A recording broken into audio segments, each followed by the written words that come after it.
Bab 1093.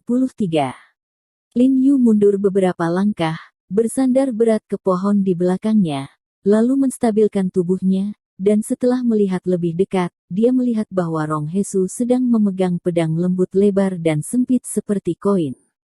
Bahkan jika cahaya bulan redup saat ini, pedang lembut ini masih terang dan tajam.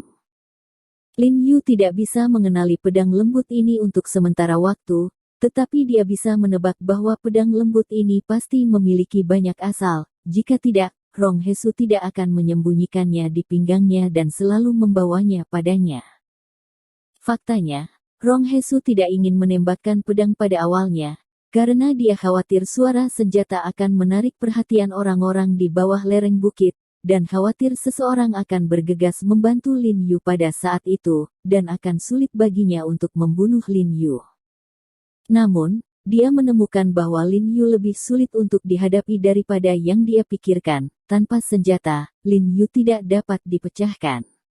Jadi dia harus mengeluarkan pedang lembut yang dia bawa dalam upaya untuk membunuh Lin Yu sesegera mungkin, dan kemudian mundur ke seluruh tubuhnya.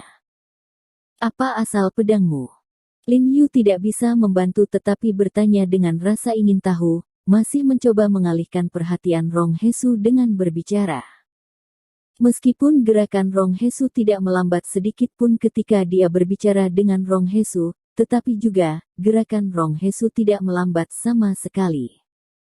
Selama Rong Hesu dapat mempertahankan kecepatan dan kekuatan yang dia miliki sekarang, maka Lin Yu hampir tidak dapat mendukungnya. Tapi roh hantu Rong Hesu sudah merasakan niat Lin Yu saat ini, dan dia mendengus dingin, tanpa jawaban, dan bergegas menuju Lin Yu, mengguncang pedang lembut di tangannya. Aku melihat pedang lembut di tangannya selalu berubah, terkadang seperti bunga mekar yang indah, penuh cahaya perak, dan terkadang seperti ular raksasa yang fleksibel, mengirimkan surat, dan Lin Yu, yang berada di tepi, memblokirnya dengan pedang Jun murni di tangannya. Saat bergerak mundur dengan cepat. Untungnya, ada begitu banyak tanaman di hutan untuk melindungi Lin Yu, yang sangat mengurangi tekanan Lin Yu. Trik yang bagus untuk menari ular perak. Lin Yu berkata dengan takjub.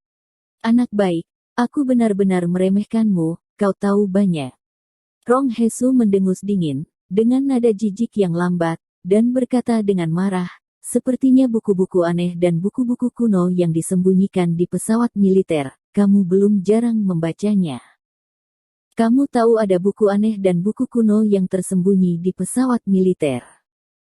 Lin Yu sedikit terkejut ketika mendengar ini, tetapi setelah berpikir lagi, hubungan Rong Hesu dalam, jadi bagaimana mungkin dia tidak mengetahui hal kecil ini. Kamu tahu banyak, kamu harus mati hari ini. Rong Hesu berkata dengan suara dingin, dan kemudian gerakan di tangannya tiba-tiba dipercepat lagi. Kali ini bunga pedang seperti gunung bersiul tsunami dan langsung diarahkan ke tubuh Lin Yu. Lin Yu menggertakkan giginya dengan kuat dan melambaikan pedang Junnya yang murni untuk memblokir lagi, tetapi lengannya sedikit gemetar, membuatnya sangat sulit. Dia menemukan bahwa Rong Hesu tampaknya telah menggunakan jejak terakhir dari potensi tubuhnya saat ini, dan kekuatannya tiba-tiba berubah jauh lebih besar.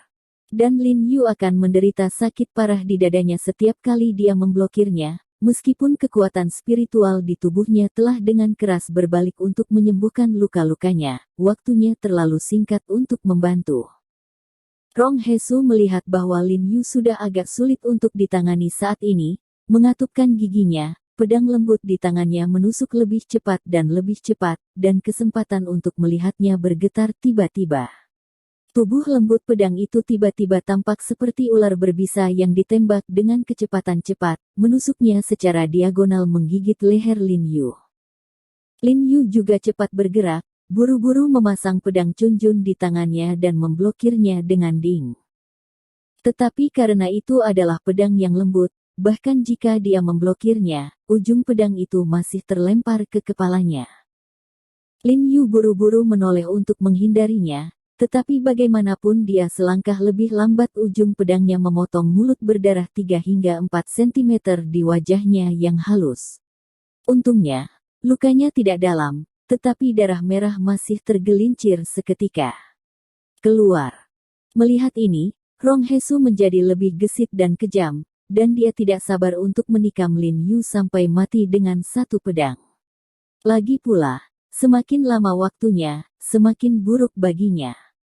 Saya berpikir bahwa Lin Yu akan kehilangan 1000 mil setelah menghantam pedangnya, benar-benar tidak dapat menahan, tetapi yang mengejutkan, Lin Yu hanyalah Xiao Qiang yang tidak dapat dibunuh, meskipun sangat sulit untuk diblokir, meskipun kakinya terhuyung-huyung, tubuhnya bengkok. Tapi itu tidak bisa jatuh. Tidak ada salahnya. Grace, siapa anak ini? Rong He mengutuk dengan amarah yang ekstrim, dia belum pernah melihat orang yang begitu ulet. Meskipun dia ingin tahu tentang latar belakang Lin Yu, jika Lin Yu benar-benar membiarkan dia melihat tubuh aslinya, maka saya khawatir dia tidak akan pernah bangga. Pada saat ini, suara benturan pedang dan teriakan di bawah lereng bukit menjadi semakin kecil, dan dapat dilihat bahwa pertempuran di bawah lereng bukit telah berakhir. Rong Hesu bahkan lebih cemas, menatap celah, tiba-tiba menjentikkan tangan kirinya, cahaya dingin ditembakkan ke arah Lin Yu. Lin Yu menyembunyikan kepalanya, dan kemudian pedang Chunjun di tangannya juga pindah ke sisinya berdasarkan pengalamannya. Rip melangkah, dan seperti yang diharapkan, dia menurunkan pedang lembut yang diselundupkan Rong Hesu dengan tangan kanannya. Tapi apa yang tidak dia duga adalah bahwa Lin Yu tiba-tiba membuka mulutnya dan meludahinya dengan paksa, dan cahaya dingin kecil bergegas menuju wajah Lin Yu.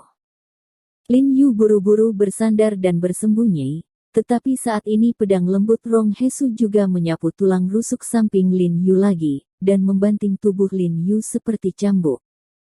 Jika tubuh Lin Yu dalam keadaan sehat, dia dapat mengambil pedang ini dengan tubuh Zigangchun, tetapi karena dia terluka parah saat ini, bahkan keberuntungan saat menggunakan tubuh Zigangchun sedikit kurang, jadi Rong Hesu ada di sini sebuah pedang ditarik ke arahnya, dan luka berdarah ditarik keluar, menyebabkan dia mendengus kesakitan, dan kemudian mundur tanpa sadar, tapi dia tersandung oleh akar pohon atau tanaman merambat, dan tubuhnya segera lepas kendali.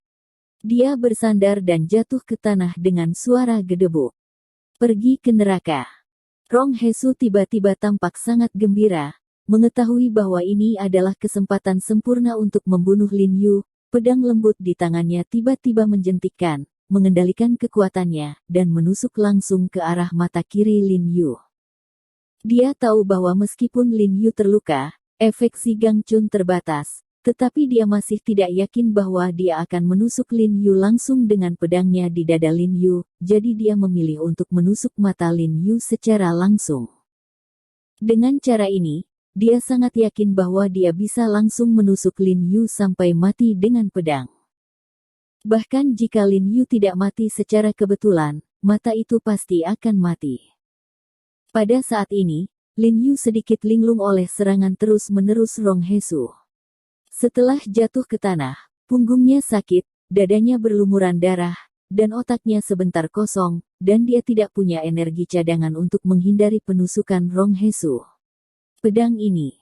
Melihat bahwa Rong Hesu akan segera berhasil, seorang pria berbaju hitam tiba-tiba muncul di samping Lin Yu, mengulurkan tangan seperti kilat dan meraih pedang lembut di tangan Rong Hesu yang tiba-tiba